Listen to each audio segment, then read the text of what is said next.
All right, well, good morning, everyone. My name is Steve Kalina, and I'm with MPMA. Appreciate you all joining us this morning. I'm sure we'll get a few more attendees joining on as we get rolling here, but I'll start with just a little bit of housekeeping. Today, we'll have all of you, we're in webinar mode, so you won't have the opportunity to speak live, but anytime you have questions, feel free to plug them into the chat function. If it's anything immediate, maybe specify that you've got an immediate question, and Scott's more than happy to pause and answer an immediate question. Otherwise, you can just plug in questions there and we'll accumulate them for a Q&A session at the end. Just some upcoming events we've got. On February 25th, we've got a webinar on exit strategies for successful business transitions with CBiz. March 11th, a really cool program. I sat in on a presentation last year from DoD, the Department of Employment and Economic Development. They did a study actually on, it was basically on skilled labor jobs and employment, but they specifically targeted machining jobs. So it was really cool. It was like they created this presentation just for our association. So that's on March 11th. So I encourage you to join in for that. April 15th is our deadline for scholarships for our education foundation. So if you know of any students, any age, any specific skill set, please encourage them to go to our website and apply for scholarships. And then we're basically at our last chance for any students that you're interested in sending to our skill training academy. The official start date is March 16th at Hennepin Tech, but there's a few weeks of prerequisite work to get done. So we've kind of filled the cohort. We have filled the cohort already, but we can sneak in a couple extra students if anyone's interested. So please reach out if you are interested. So today's program, it has been a hot topic for a lot of our manufacturers. Again, most of MPMA is in regulated industries, so we've got a lot of manufacturers making products for federal contracts, whether defense parts or whether it's direct or second tier, third tier.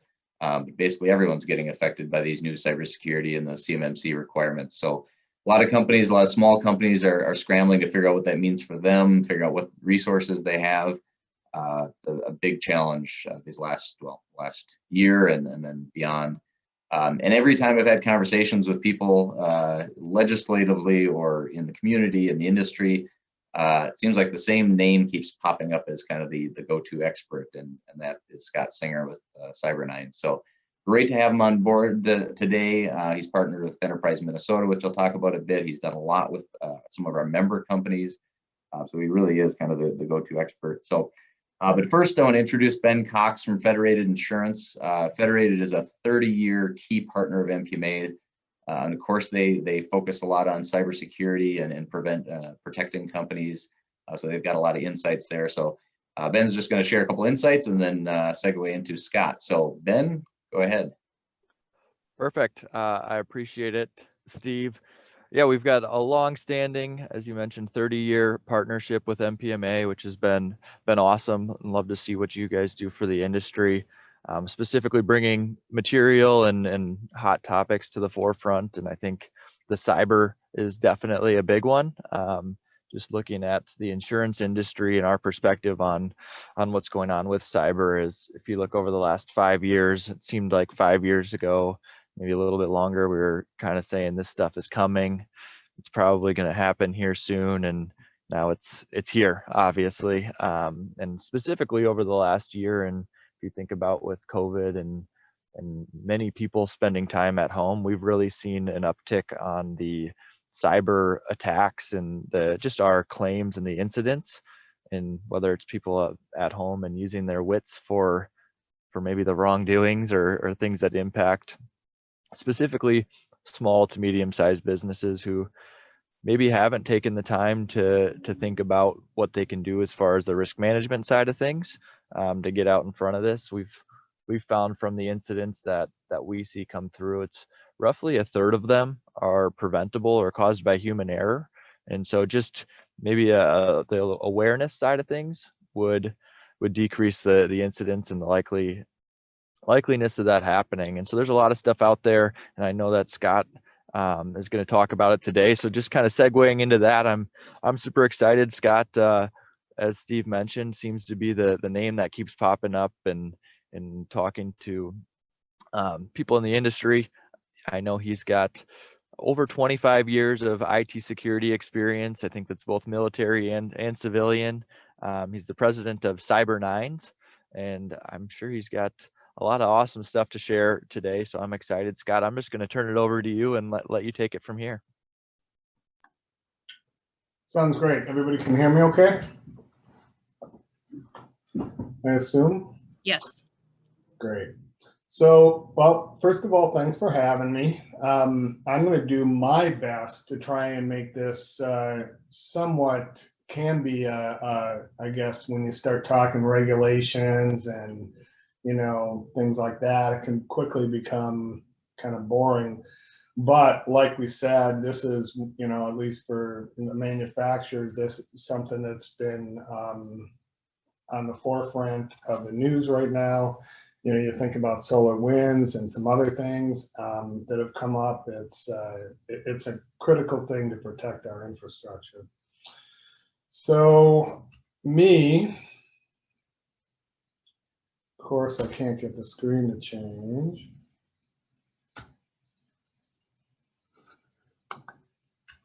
There we go. So as Ben said, I'm actually a retired Navy guy, spent 30 years in the Navy. The last 5 years were kind of interesting.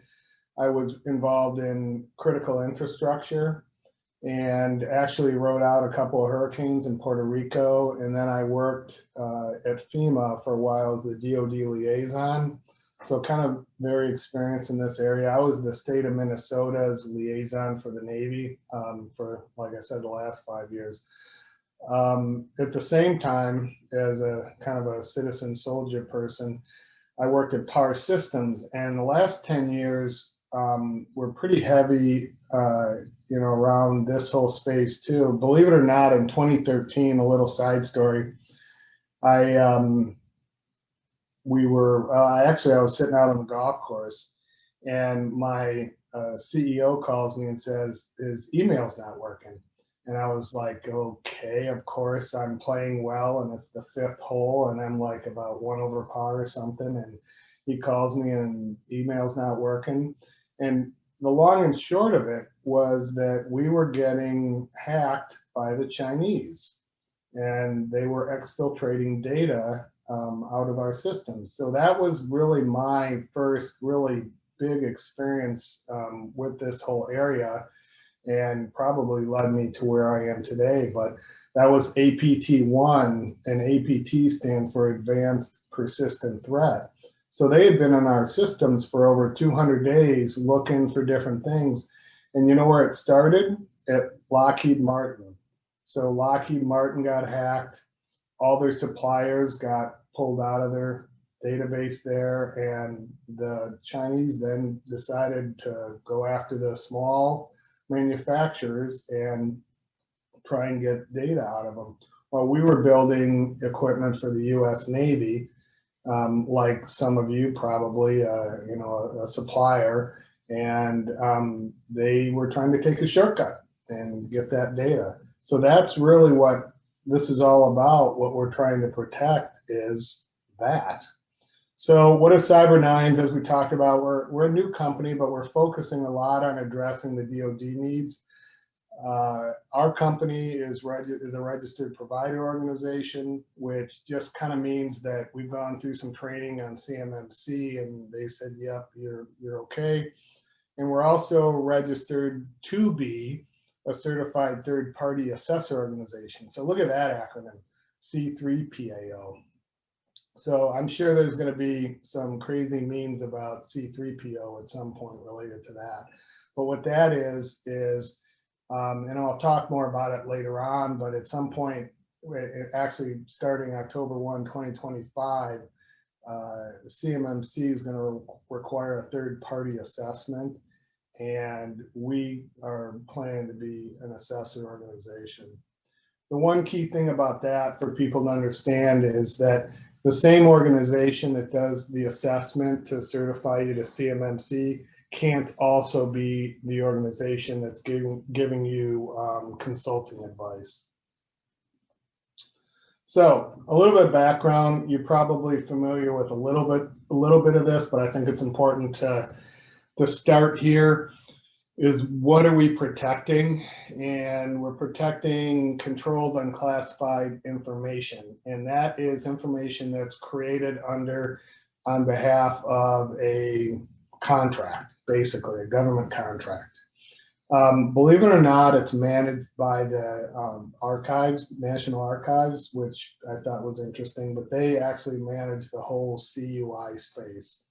So the CUI that we care about mostly is ITAR. So ITAR is a subset of CUI, and that's most closely associated with military defense items.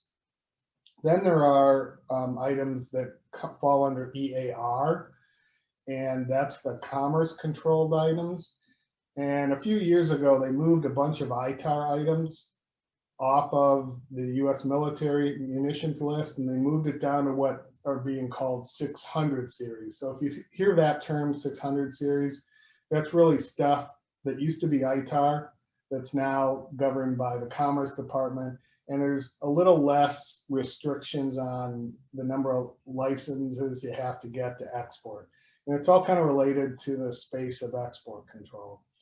And then there's a couple of other things, unclassified controlled nuclear information.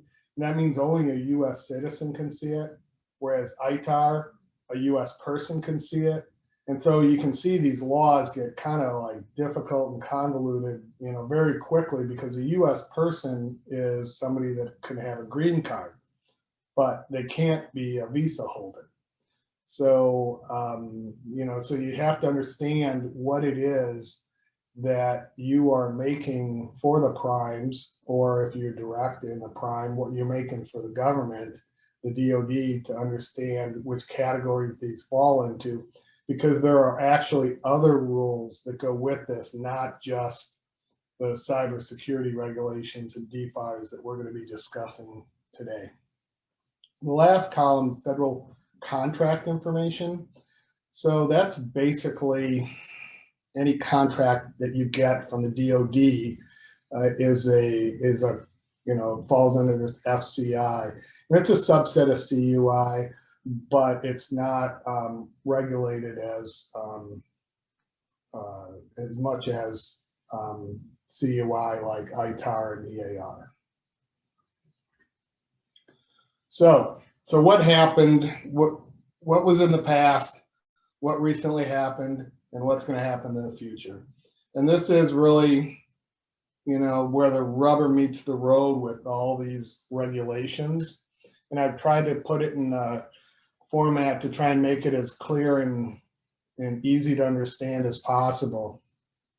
But basically all contracts awarded, and when I say awarded, it also means flowed down. So if you get the flow down DFAR in your purchase order or in a reps and certs, it applies to you too. And actually in some cases when it doesn't flow down, it still applies to you, because it should be obvious you're working on a munition or a military item. And so you can't just feign, oh, I didn't get a flow down. The government's still going to assume you should have known. So DoD contracts awarded before 30 November, you had to meet DFARS clause 252, 204, 7012. And I'm just going to call it 7012 for now going forward. So that's really been in place since December 2017. And everybody's supposed to have been compliant to that right now. And that is all done through a self-attestation or I guess that's the best way to pronounce it, self-attestation, meaning that you just, you know, you might get you know, once a year, you might get a representation and certs from a prime saying, hey, are you meeting this DFAR? Then there's a sub clause that people don't always catch that's in 7012, and that's 7010. And that tells you that the requirements around cloud computing. Then what happened on 30 November 2020 is a new rule got released that talked about, there was actually 3 rules that were released. There was 7019, 7020, and 7021. So 7019 said it was just kind of a notice. So it really didn't, you don't have to worry about that one. That's not really, doesn't do anything. But 7020 said that you had to do all this stuff from 7012, but now we want you to post a score in the Supplier Performance Risk System. Okay, so now they're trying to get a little more teeth in the system by actually having people put a score in from their NIST assessment. And then this is where the confusion comes in, that with CMMC doesn't really come into play for most all of us until 1 October 2025. And that's where all the requirements will have to be met. And we'll talk more about that again.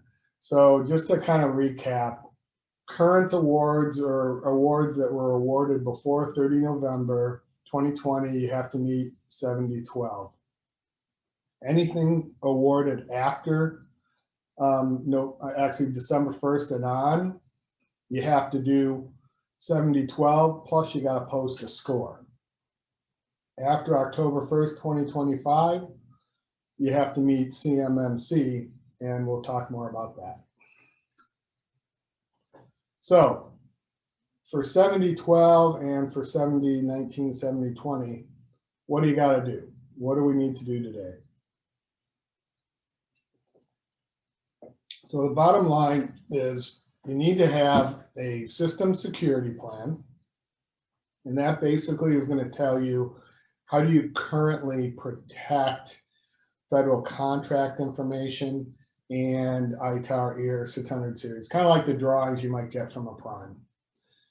Then you have to have a plan of actions and milestones. How are you going to remediate gaps? So here's probably one of the key things to take away from my talk today is, in order to meet the requirements right now, you don't have to be fully compliant. Okay, in fact, you know, you didn't hear this from me, but you can basically have nothing done. But as long as you have a system security plan and a plan of actions and milestones, and you've posted a score in the, and we call it SPRS, Supplier Performance Risk System, so I'll call it SPRS going forward. As long as you have those things done, along with this digital certificate, you're good. You can accept contracts, you can accept awards. The caveat to that, the last bullet there says the POAM must be regularly updated. So that plan of actions and milestones, which is your gap analysis, you have to, if you ever got audited, you'd need to show that you were making progress in that POAM over time. So, Scott, yeah, go ahead. This was just a quick question, as long as it's pertaining to exactly what you're talking about. But one of the attendees just asked, you know, if you have any idea of what kind of number of companies are meeting 7012 right now. I think I heard a number around 15 to 20% of companies are meeting it. And hence, that's why that interim rule came out requiring people to post scores in the SPRS, is because they were seeing such a small number of companies that were actually meeting the requirement.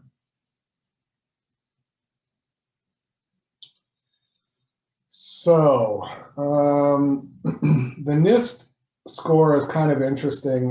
You know, I think I might talk about it in the next slide. Well, one other thing is, you know, this is supposed to be the scary slide, right? That says what could happen to you if you're not doing what you're supposed to be doing. And I don't want it to be that way. But there are, by posting scores now, there is more teeth, okay?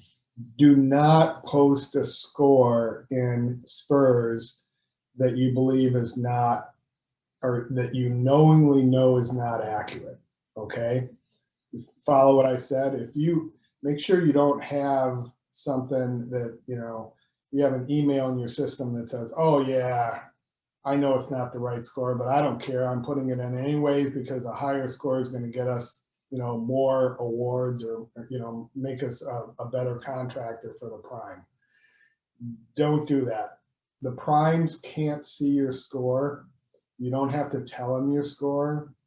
You just need to have a score in the system, and it needs to be a appropriate score.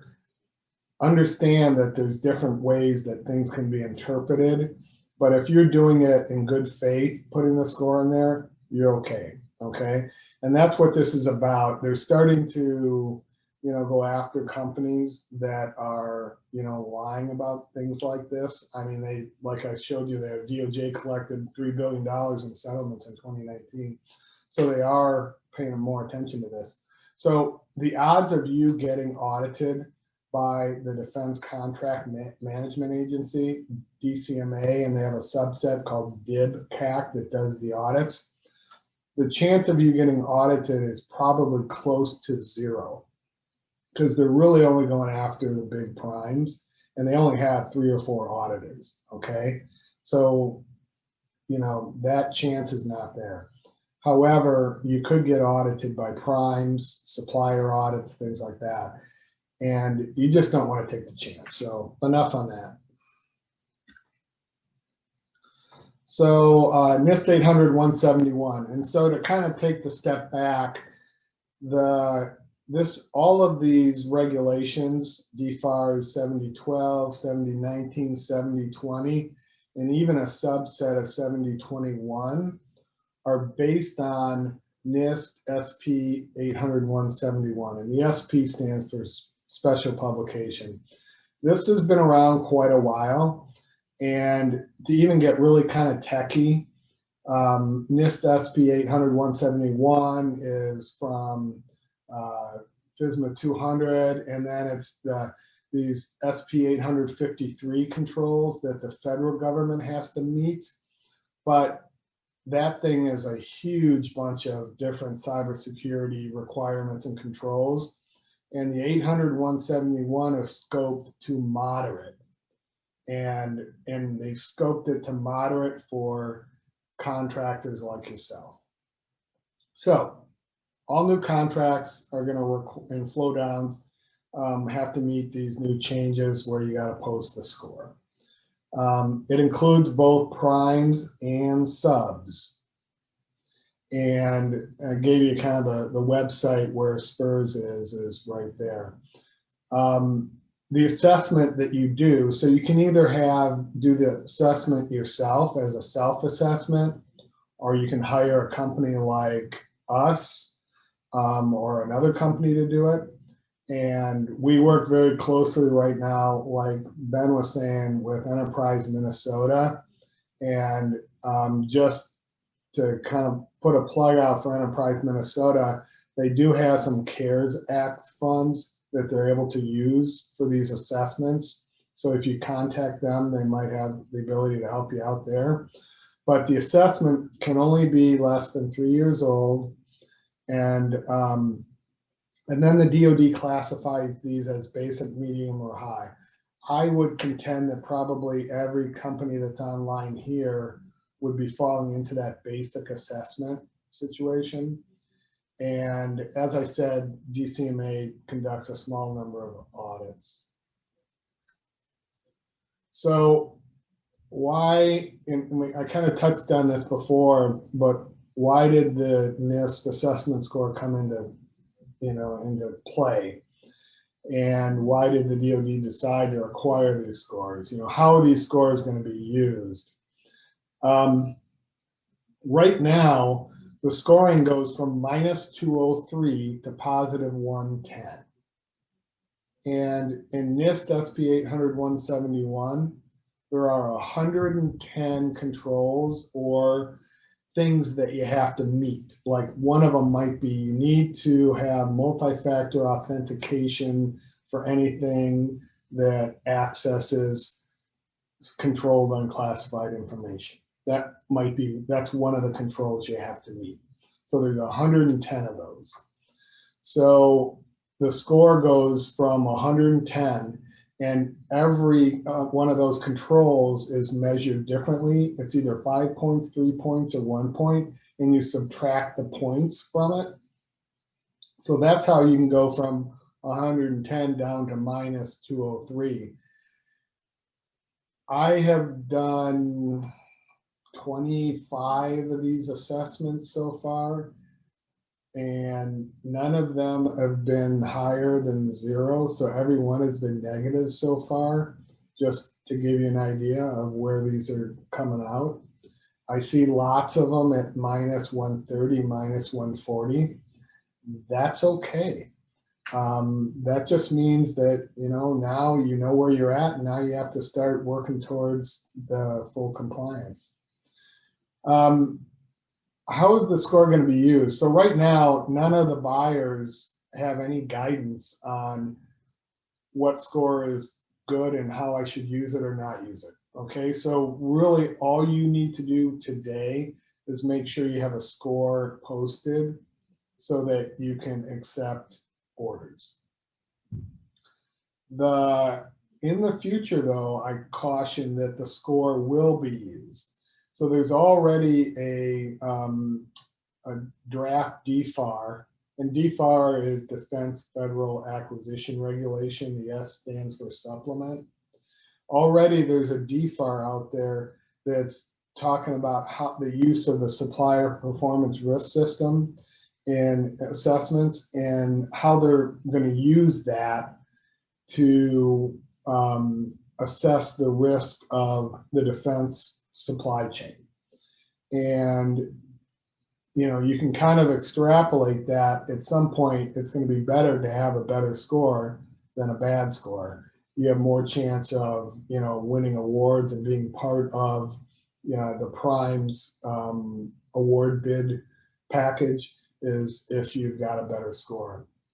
So this is kind of a wordy document, but this is direct from the Department of Defense, DoD, and they're talking to the components being, Army, Navy, Air Force, Marines, the people that are buying the stuff that you guys sell. DoD components should consider assessment results posted in SPRS prior to making a risk-based decision to assess implementation on a contract-by-contract basis. So they're giving direction here, but they're not giving like, hey, you need to have a score above 0, or hey, you need to have this score or that score. None of that's been put out yet. Cloud computing. So I'll touch on cloud computing for a minute, and that's DFAR's Clause 7010.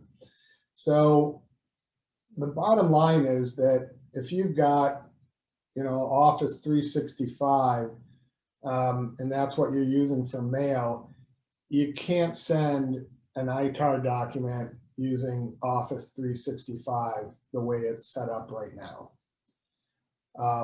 That's kind of the bottom line. They're saying that these cloud services, whatever cloud service you use, it has to meet the equivalent of what's called FedRAMP moderate. And that means that they're basically they're encrypting the data at rest in the cloud.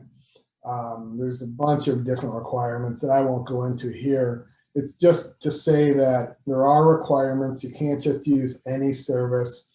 Look for terms like GovCloud. Okay, so AWS is Amazon Web Services. So AWS GovCloud, there's the Azure GCC High. So that's Office 365 in the GovCloud. And, there's going to be pros and cons to picking one solution or another to do this. There are third-party tools out there that make this much cheaper and easier to use for a small business. And they use these GovClouds as their backbone. And that's, for our clients, that's where we're suggesting that they go in this area, because it's just quite a bit cheaper to try and make your environment internally, or it is very difficult to do and expensive.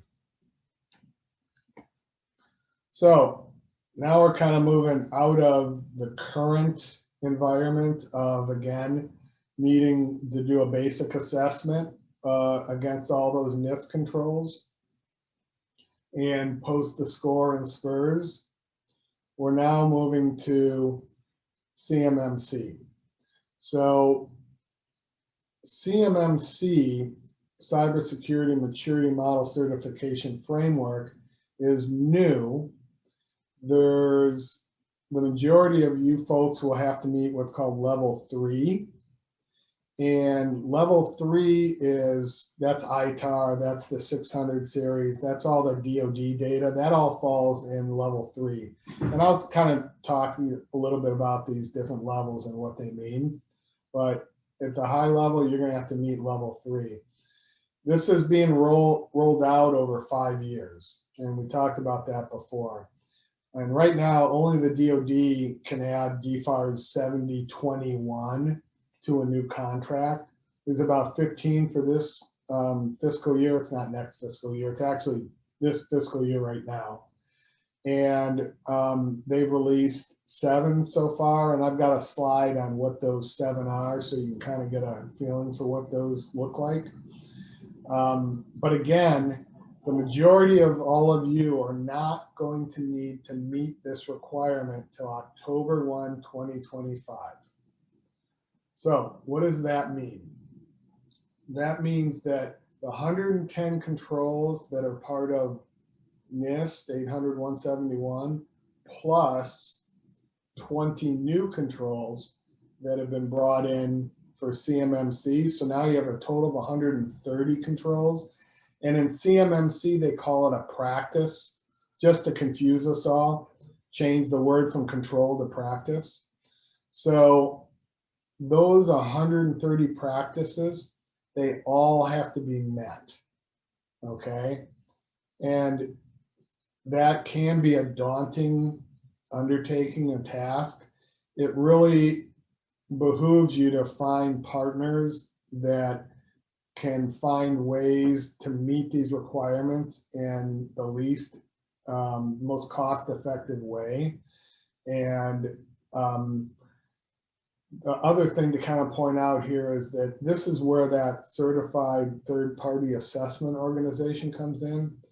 Basically, what's going to happen is if you guys are AS9100 or ISO 9001 or ISO 1345 for medical device, whatever it is, those regulations, you brought in a registrar like TUV or LRQA or BSI, one of those organizations, that's what a C3PAO is. That they're equated with an LRQA or BSI or TUV.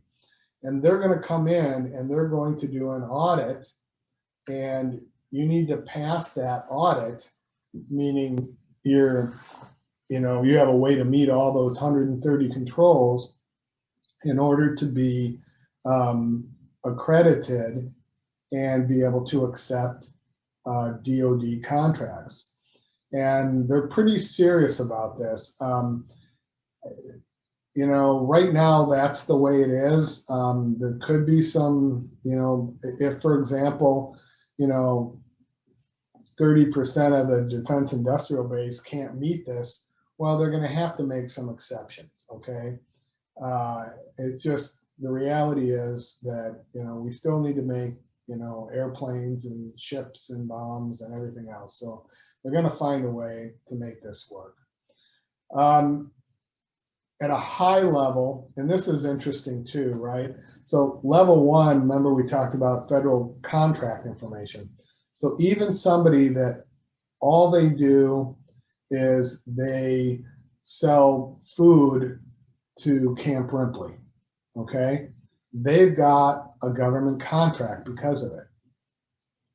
That contract will have to be protected at level 1, meaning that they will have to have a level 1 third-party assessment organization come in and assess them.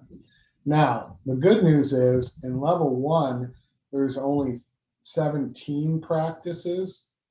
not 130. So it's quite a bit easier to meet. But you still, even the guy who's selling Pepsi and whatever else to these military bases are going to have to do that. Now you might wonder why. Why would that be the case? And you know, the bottom line is that if, for example, you know, you hack into, you know, Pepsi Cola, and all of a sudden you see that Pepsi is being delivered to all these military bases across the country at a much higher rate than is normal, we might be doing something, getting ready to do some kind of a, you know, not an exercise, but we might be changing our military footing for something. So that's kind of where that's coming from. And then level 3, we talked about that. So, all right, so these are the awards that have been issued so far. So the Navy's has issued 3 CMMC awards, and these are, I guess they call them Pathfinder, but I would call them pilots, okay? And they're kind of a broad range of different kind of technologies and things. The Air Force, you can see the ones there. You can see the Azure Cloud, the Gov Cloud is part of that. Missile defense. And then the Army is getting ready to submit theirs coming up here shortly. So if, for example, and I just kind of want to make you aware of this too, while the odds are very small that you would need to be CMMC accredited before October 1, 2025, if you wanted to be part of one of these Pathfinder awards, or you get asked by a prime how close you are to meeting, you know, CMMC, it could be a positive market and, you know, business decision for you to think about being compliant early, because then you can advertise yourself as somebody that could be part of one of these awards. And there's always the chance you could get pulled into this. So with all of these, there's probably 700 small businesses that get pulled into this, because again, remember, it flows down all the way from the Navy to the prime, like Huntington Ingalls, down to Marinette Marine, Fincantieri, down to a whole bunch of other companies, small companies based on that. So this slide is just to give you a visual of what CMMC looks like. So there's 5 levels. They call it a maturity model. The ones, like I said, the one that's going to impact the majority of the people that are on this call is level 3. And we talked about the fact that you have to meet SP 800-171 plus another 20 practices. And then the other one that is a lesser one that's going to hit people is level 1 for federal contract information. Level 2 is an intermediate step, and there aren't going to be any awards or contracts that are going to point to level 2, but it's there. That's all I know about it. Level 4 and level 5 are going to be required by companies like a Lockheed Martin or General Dynamics, and it has to do with the type of and sensitivity of the CUI that they're handling. That is the end of my presentation. So I kind of did that kind of quick, but I'll stop and see what kind of questions we have. All right, great information, Scott. It's a lot to digest for companies trying to figure out where they stand and all that. So a few questions. So you mentioned like some of those Pathfinder awards. And I've heard bits and pieces of what contracts coming out and a certain percentage and whatnot. Are the certain percentage of contracts coming out that have the requirements, is that what they're referring to as those Pathfinder awards? And But what kind of volume is that? I mean, what kind of percentage of contracts coming out right now are requiring higher standards? So for this fiscal year, there'll be 15. And then the next fiscal year, I don't have the numbers in front of me, so I don't want to. Was that 15? Was that 15% or 15 projects? 15 awards, so 15 contracts. Okay. Okay. It's not a large number. It's a small number in the big scheme of things. So most companies don't have to worry about losing out on a lot of opportunities as of yet. It's like you said, it's more of a matter of maybe marketing yourself for some special opportunities. Yeah, I think it's going to be. It would be. I could, it's going to be real small. I couldn't come up with a percentage, but it'd be a real small percentage might be pulled. So I'll read a question here that just got posted. We are a tier 2 company now, and we outsource our special processes such as heat treating, plating, and painting. Will those suppliers also be required to be compliant by 2025 and post a score right now? So that's a good question. Each situation has to be reviewed. And so, for example, if you have, let's say it's painting, okay? If you have to send a drawing with technical data on the drawing, meaning dimensional data, if you have to send that to the painter in order for him to paint the part, then the answer is probably. It would be yes, okay? But there are ways to try and do this where you're not needing to share technical data with a sub in some situations, where you may not have to pull them into these requirements. It really depends on what kind of data and information you need to share with them. So another example is to get around this issue is you snail mail them the drawing that's required. You don't send it digitally. Okay, and there's different rules around snail mailing. It's kind of like you have to not put on the outside of the envelope, hey, there's an ITAR drawing in this letter. You obscure it. There's actually government rules around it. You send the drawing to the the special process, and then they have to have controls in place to manage physical documents, meaning that they have to have access control policy. They need to train their employees on ITAR requirements, and then they need to lock those documents up when not in use. Okay. So the answer is it depends, and there are ways to find ways to navigate through this using different solutions. So you kind of touched on this a little bit as far as, not necessarily proclaiming, that something's ITAR or, different controls. And I think a lot of companies probably experience this, and I'll speak on their behalf because I don't know that somebody wants to ask this question. It's kind of a loaded question, but if you're receiving work, you're receiving prints, and your customer is not necessarily following all the protocols as far as getting you that information, they're not telling you what this information is for, what this project is for, but just generally looking at the product, looking at the part prints, looking at, you'll see some, DoD references or something like that. Should you be asking that question? Should you be raising your hand saying, I think these requirements are going to apply to me. I think I need to know what this work is. Based on your experience, are those things that companies just need to ask and need to flag, or are they somewhat innocent if they kind of just? So, no, you're not innocent. I mean, if it looks like a missile and it shoots like a missile, I guess the kind of the duck analogy, right? You should know the law, right? So, I would always be asking wherever you're getting the drawing from, the prime or your contract, I would be asking them, what is the export control classification number for the item? That's a term called ECCN. What is the end use of this item?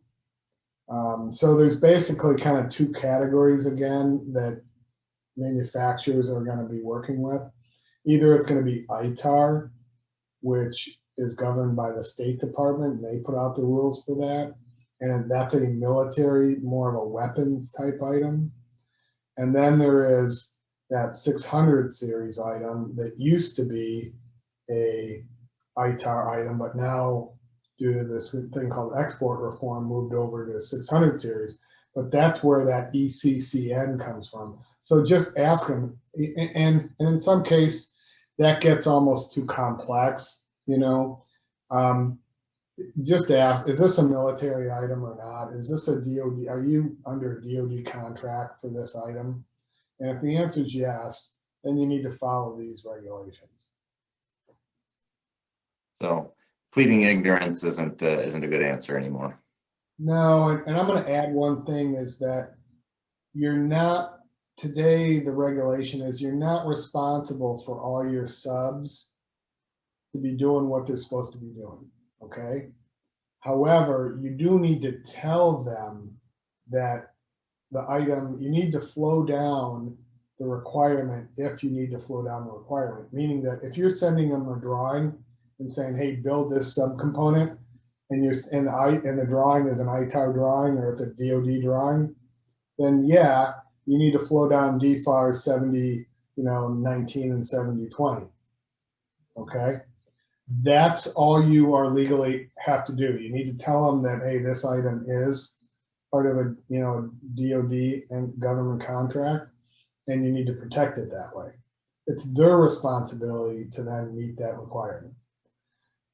One caveat to what I just said, though, where this sort of changes, though, in 2025, right after October 1, 2025, you're not going to be able to send them, this part to build if they're not CMMC accredited.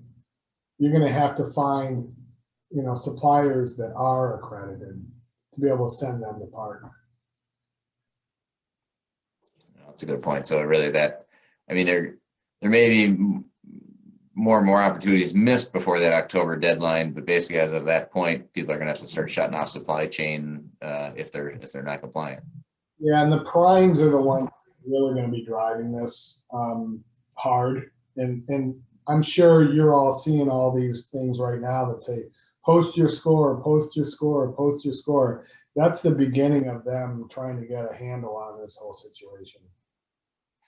So do you see, I've seen this on the med device side too, where a lot of the supply chain controls have exceeded the FDA's controls in that, and you mentioned it earlier, you're more likely to get audited by your prime than you are by the federal government.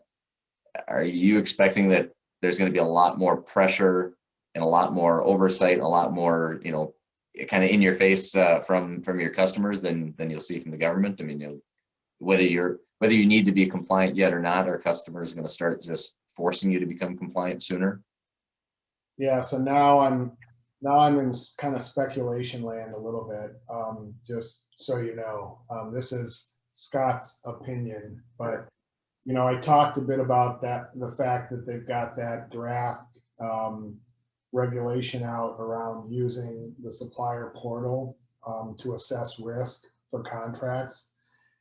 That's going to drive primes needing to pay more attention to their supply chain. And so I think it's probably probably in a couple of years from now is where it's going to really probably start to kick in more heavily. We've got about 10 minutes that we scheduled left. So if you guys have questions that are as specific as you want, or, and it'll be anonymous, feel free to plug them in. Don't lose the opportunity here. So one question asked though is, do you see other government agencies modeling the CMMC requirements in the future? Yeah, good question. I do see that. They've already been, actually there is a GSA STARS contract that already has mentioned CMMC level 1 in it. So remember I kind of talked about Pepsi and food and stuff like that. They're already pointing that they're going to require that in the future. So that's GSA. So if you think about that, right, I mean, there's a huge amount of companies that are going to get pulled into that. But that tends to be that level 1, that 17 controls, okay? NASA is already requires SP 800-171 in a number of their contracts. They were talking about CMMC. DHS, Department of Homeland Security, is talking about adopting CMMC. And I've heard even Department of Interior talking about adopting some of these.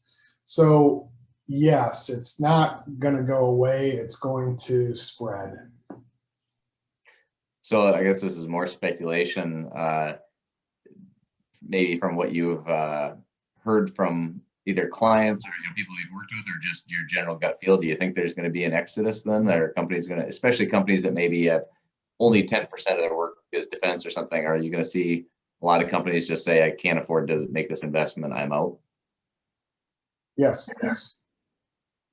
I mean, it's a business decision, right? For everybody to go and take a look at this and say, okay, what is this going to cost versus, doing something else? And probably the next question everybody's going to have is, well, how much does this going to cost, right? And,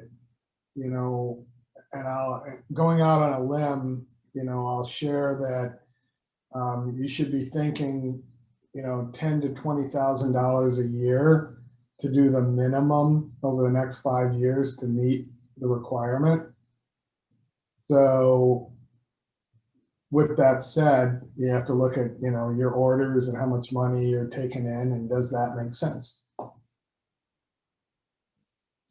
So I know you talked about the MEP funding before, which you mentioned that's CARES Act funding that came from the federal government that then is filtering through Enterprise Minnesota as kind of our state resource to help make that, to help companies get that benefit. Are there any other tax credits available that for some of this work? I'm not aware of those now, but I'm aware of people trying to make that happen. And as I mentioned earlier, I've had conversations with the Minnesota Senate Committee on Technology, and they're having discussions, just looking at any available, recourse to help companies. So we'll be having those conversations, but it's with the tight budget forecast, it's going to be tough to try and. There's been some thoughts kicking around at the federal level of trying to provide some funding for this too, as part of the award, build in some funding into the award to help companies, get compliant. The only kind of other side to that is that they've had an expectation that you should have been working on this since 2017, 2018, and that you should be getting close to being done.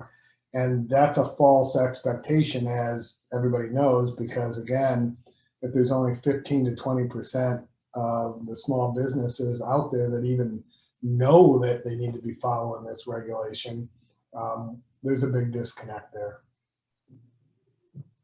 So another question that came in, what would you expect a C3PAO to cost?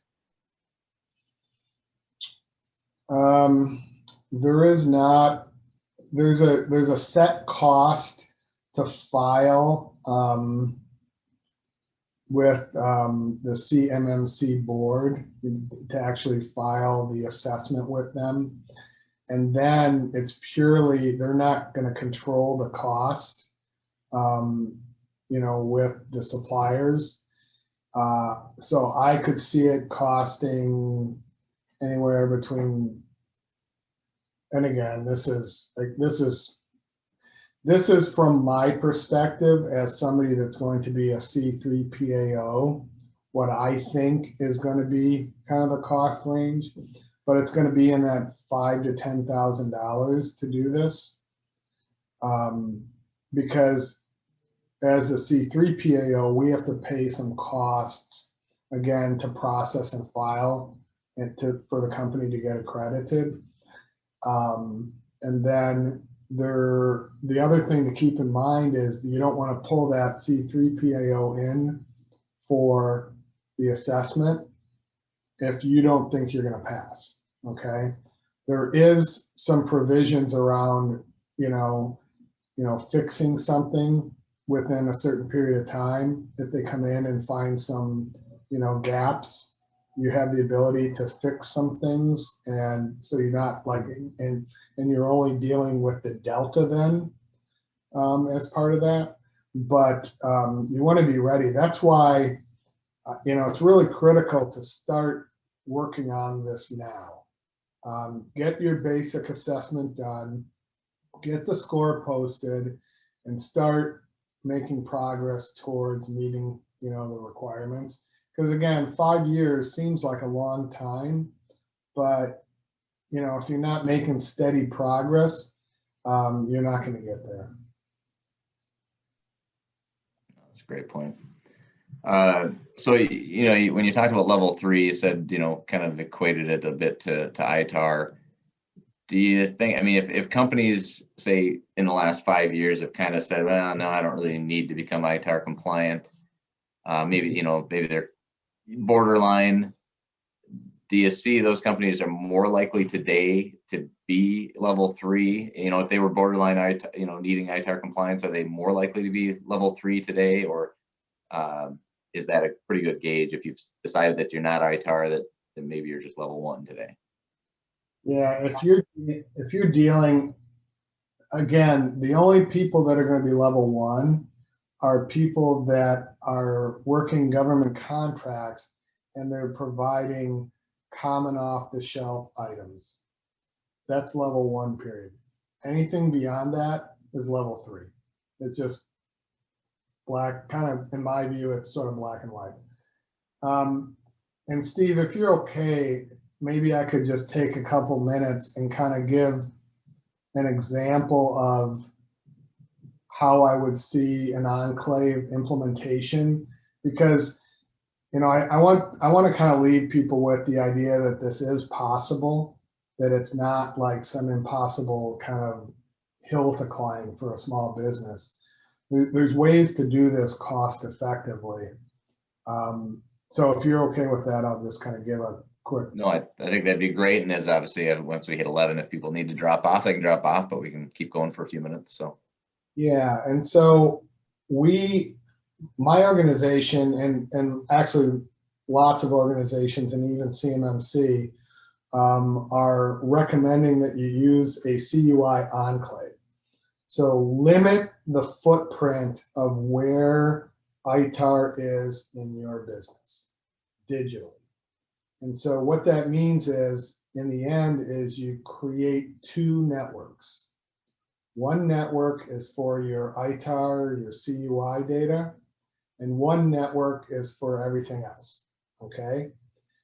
You may make that CUI network 2 people, a quoter, an engineer, and a plotter. That could be your whole CUI enclave, okay?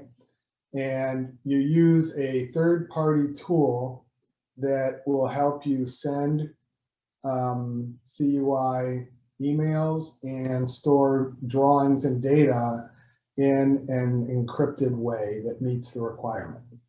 And as an example, some of those tools are like $30 to $40 a person per month, to give you a scale here, okay? And so you look at it from that perspective.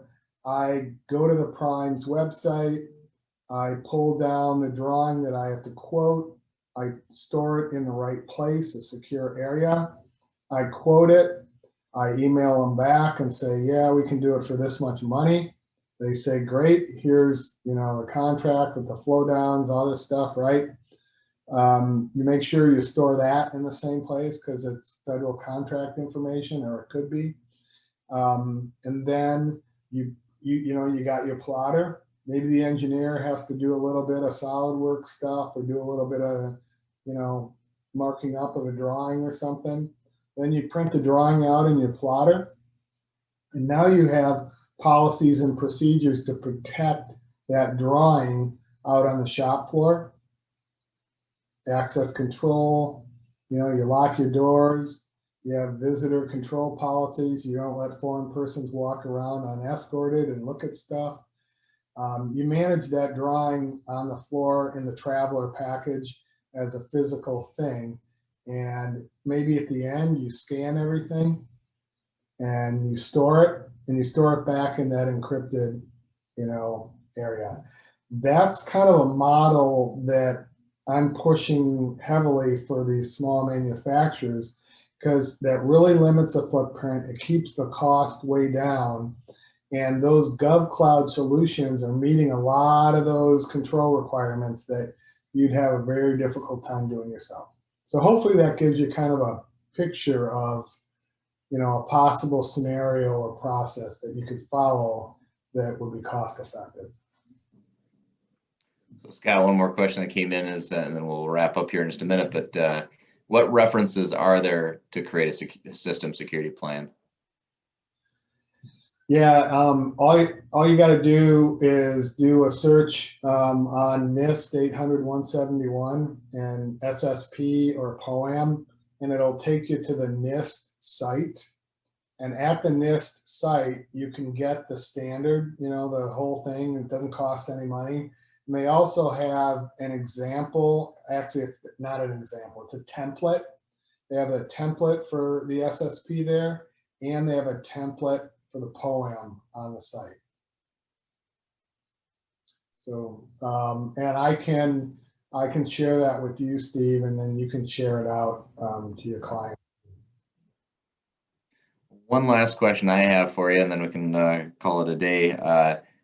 So I know a lot of companies have turned initially to their IT firm, and this isn't meant to be a segue plug to CyberNINES, but should companies be relying on their IT firm? Do you see that a lot of the IT firms have gathered enough knowledge on this topic? I mean, obviously they probably know cybersecurity pretty well, but when it relates to some of these requirements, are IT firms? Yeah, I haven't come across one that knows this. And in fact, we now are doing these assessments on them because they have to be compliant too. So if they're doing IT support for you, come CMMC down the road, and it's not today, but come CMMC, if they're in your environment, they're going to have to be level 3 also. So no, I really would find a partner that knows this standard, because what it is all those controls, right? It's how do they get met? If you pick the wrong supplier MSP to look at those controls with you, they can come up with some very expensive solutions to help you. So, and I've heard that from a number of manufacturers who are getting pretty hefty proposals. So if they shouldn't necessarily go to their IT firm, I'm sure CyberNINES has a finite capacity where, I mean, like you said, there's still a lot of, only 10 to 15% or 15 to 20% maybe of companies that have met some of the 70-12 already. What are those resources going to be going forward? Are people starting to learn enough where, other than Scott Singer, or are we going to have other people we can turn to? Yeah, no, it's a little bit of a gold rush, right? There's a lot of people rushing into this space. You have to vet them and be a little careful about, who you talk to. One recommendation I would say is at the CMMCAB.org website, there's an area called Marketplace. And I'll share this with you too, Steve, that there's a marketplace where there's companies that have gone through the registered provider. They're a registered provider organization, and they have people that have gone through the RP training, the registered provider training. And it's again, it's kind of like saying, they're saying that, okay, you've gone through training and understand this. They're not endorsing these companies, okay? They're just saying they've gone through the training and taken the test, okay? That's probably a place to start, at least, to find somebody that knows what they're talking about. All right, well, with that, I think we've answered all the questions that were posted, and appreciate all the information you shared, Scott. It's again, it's kind of a daunting topic right now, but appreciate you sharing your expertise. And again, I would recommend anyone to reach out to Scott or CyberNINES, reach out to Enterprise Minnesota. Again, MPMA is doing what we can on the legislative front and trying to connect some of these companies to the resources. So in the chat function, there's a link, as Scott was just referring to, that marketplace. So you can check that out. Otherwise, we'll get some information out.